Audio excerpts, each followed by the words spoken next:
CUET current affairs में स्वागत है आपका। चलिए शुरुआत करते हैं पहले प्रश्न के साथ। हाल ही में कपास किसान ऐप को किस मंत्रालय द्वारा लॉन्च किया गया है? विकल्प ए कृषि मंत्रालय, विकल्प बी शिक्षा मंत्रालय, विकल्प सी कपड़ा मंत्रालय या विकल्प डी वित्त मंत्रालय। तो इसका सही जवाब है विकल्प सी कपड़ा मंत्रालय।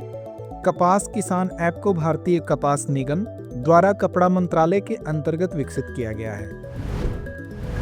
ब्लड मून के दौरान चंद्रमा लाल दिखाई देने का मुख्य कारण क्या है?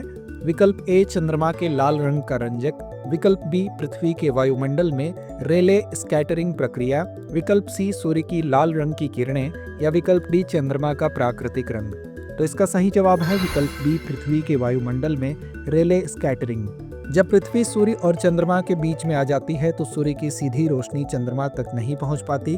इस दौरान पृथ्वी का वायुमंडल एक फिल्टर की तरह काम करता है और नीली एवं हरे रंग की किरणें वायुमंडल में बिखर जाती हैं, जिस वजह से लाल रंग की रोशनी मुड़कर चंद्रमा तक पहुंचती है। इस घटना को रिले स्कैटरिंग कहते हैं। अंगीकार 2025 योजना किस मंत्रालय द्वारा लागू की गई है?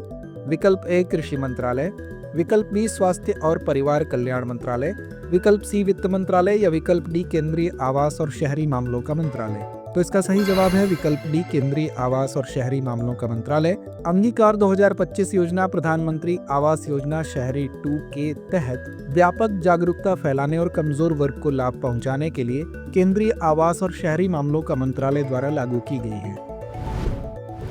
नमूना पंजीकरण प्रणाली एसआरएस सांख्यिकी रिपोर्ट 2023 के अनुसार भारत में वरिष्ठ नागरिकों की जनसंख्या कितने प्रतिशत है? विकल्प ए 9.7%, विकल्प बी 8.6%, विकल्प सी 15% या विकल्प डी 18.4%। तो इसका सही जवाब है विकल्प ए 9.7%। नमूना पंजीकरण प्रणाली यानी एसआरएस सांख्यिकी रिपोर्ट 2023 के अनुसार भारत की जनसंख्या में अब 9.7% लोग 60 वर्ष या उससे अधिक उम्र के वरिष्ठ नागरिक हैं, जो 2011 में केवल 8.6% थी। भारत स्वास्थ्य सेवा में एआई की निगरानी मजबूत करने के लिए किस वैश्विक नेटवर्क में शामिल हुआ है? विकल्प A global health innovation network, विकल्प B health AI global regulatory network, विकल्प सी विश्व स्वास्थ्य संगठन या विकल्प D international digital health network. तो इसका सही जवाब है विकल्प B health AI global regulatory network. भारत ने स्वास्थ्य सेवा में एआई यानी आर्टिफिशियल इंटेलिजेंस के सुरक्षित और प्रभावी उपयोग को बढ़ावा देने के लिए health AI global regulatory network में शामिल होकर अपनी भूमिका सशक्त की है। P47 प्रोटीन किस तंत्र के लिए सहायक के रूप में जाना जाता है? विकल्प ए डीएनए प्रतिकृति तंत्र, विकल्प बी P97 प्रोटीन तंत्र, विकल्प सी एटीपी संश्लेषण तंत्र या विकल्प डी आरएनए ट्रांसलेशन तंत्र। तो इसका सही जवाब है विकल्प बी P97 प्रोटीन तंत्र। यह P97 के साथ मिलकर प्रोटीन को साइटोप्लाज्म में सुरक्षित रूप से निष्कर्षित करने में मदद करता है और प्रोटीन के गलत फोल्डिंग या अस्थिरता के जोखिम को कम करता है। वल्चर नेटवर्क पोर्टल किस संगठन द्वारा विकसित किया गया है? विकल्प ए भारत सरकार, विकल्प B Assam bird monitoring network, विकल्प सी वी फाउंडेशन इंडिया या विकल्प डी भारतीय वन्यजीव संस्थान। तो इसका सही जवाब है विकल्प सी वी फाउंडेशन इंडिया। हाल ही में वी फाउंडेशन इंडिया ने वल्चर नेटवर्क पोर्टल विकसित किया है, जो भारत में गिद्धों पर व्यापक जानकारी और जागरूकता प्रदान करने का पहला प्रयास है। भारतीय नौसेना के प्रथम प्रशिक्षण स्क्वाड्रन ने हाल ही में 4 दिवसीय यात्रा पूरी की। यह यात्रा किस देश की थी? विकल्प ए मालदीव, विकल्प बी मॉरिशस, विकल्प सी सेशल्स या विकल्प डी कोमोरोस। तो इसका सही जवाब है विकल्प सी सेशल्स। हाल ही में भारतीय नौसेना का प्रथम प्रशिक्षण स्क्वाड्रन, जिसमें आईएनएस तीर, आईएनएस शार्दुल और आईसीजीएस सारथी शामिल हैं, ने सेशल्स की 4 दिवसीय यात्रा पूरी की। मेथानडिएनोन लॉन्ग टर्म मेटाबोलाइट किस संस्था द्वारा विकसित किया गया है?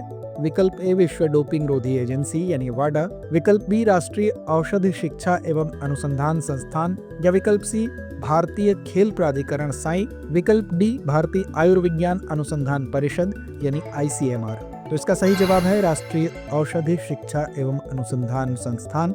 भारत ने राष्ट्रीय औषधि शिक्षा एवं अनुसंधान संस्थान के सहयोग से राष्ट्रीय डोप परीक्षण प्रयोगशाला के अंतर्गत उच्च शुद्धता वाली संदर्भ सामग्री मेथानडिएनोन लॉन्ग टर्म मेटाबोलाइट विकसित की है।